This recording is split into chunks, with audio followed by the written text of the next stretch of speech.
warahmatullahi wabarakatuh. Saya Nadila Riyandini. Saya Nahladiba Revalina. Kami dari kelas 10 IPA 3. Kali ini kami akan mengidentifikasi salah satu tanaman yang ada di rumah kami, yaitu janda bolong. Merupakan tanaman yang tergolong spermatophyta karena tanaman ini berkembang biak menggunakan biji.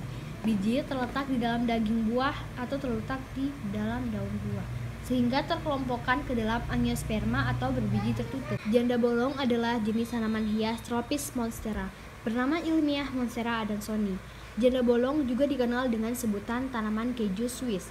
Melansir United States Department of Agriculture Natural Resource Conservation Service di Jakarta pada Senin tanggal 28 September 2020, klasifikasi ilmiah tanaman adalah sebagai berikut. Ciri-ciri tanaman sebagai berikut.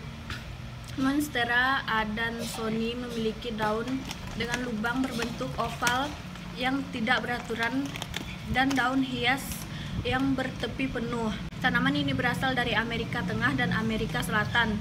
Monstera adansoni merupakan tanaman merambat dan cocok dijadikan tanaman terlaris. Jika ditopang pada tiang, maka janda bolong akan tumbuh tinggi dengan daun semakin besar.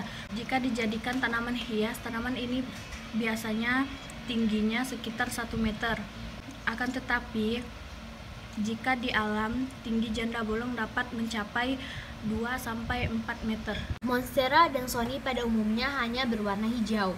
Tanaman ini tergolong tanaman monokotil dengan ciri-ciri akar berupa akar sabut, batang tidak berkambium. Tumbuhan janda bolong merupakan tumbuhan semi-epifit atau tumbuhan yang akarnya tetap sampai tanah, merambat dan menempel pada tumbuhan lain pada intensitas cahaya yang rendah, pada lingkungan dengan kelembaban tinggi. Tumbuhan ini dapat berbunga sepanjang tahun, namun umumnya berbunga pertama kali saat usianya mencapai 3 tahunan. Lubang-lubang pada daun janda bolong sebenarnya terbentuk karena mekanisme alami. Menurut Christopher Muir dari Indiana University, lubang pada daun terbentuk karena kondisi pencahayaan yang memungkinkan sinar matahari menembus tumbuhan untuk dapat tumbuhan tersebut berfotosintesis.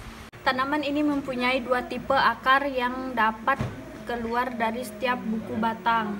Tanaman yang mempunyai akar bersifat geotrofi negatif yaitu biasanya pendek dan berujung pada serabut akar yang mempunyai sifat adhesif.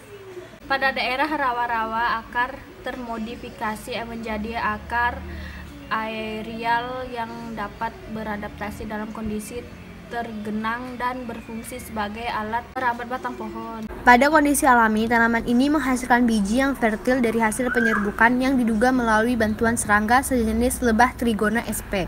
Serbuk sari dari bunga merupakan sumber makanan bagi lebah Trigona, karena lebah ini tidak dapat mencerna karbohidrat. Serbuk sari dapat jatuh pada bunga lain yang reseptif sehingga terjadi penyerbukan.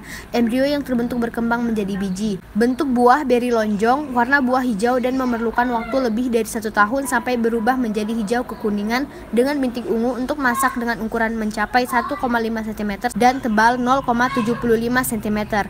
Biji yang sudah masak akan jatuh ke tanah dan berkecambah menjadi tanaman muda baru.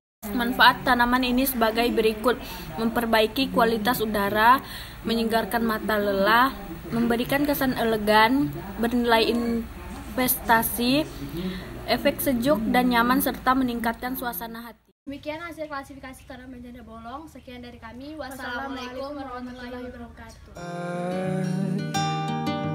Can't show you how to love yourself, but I promise you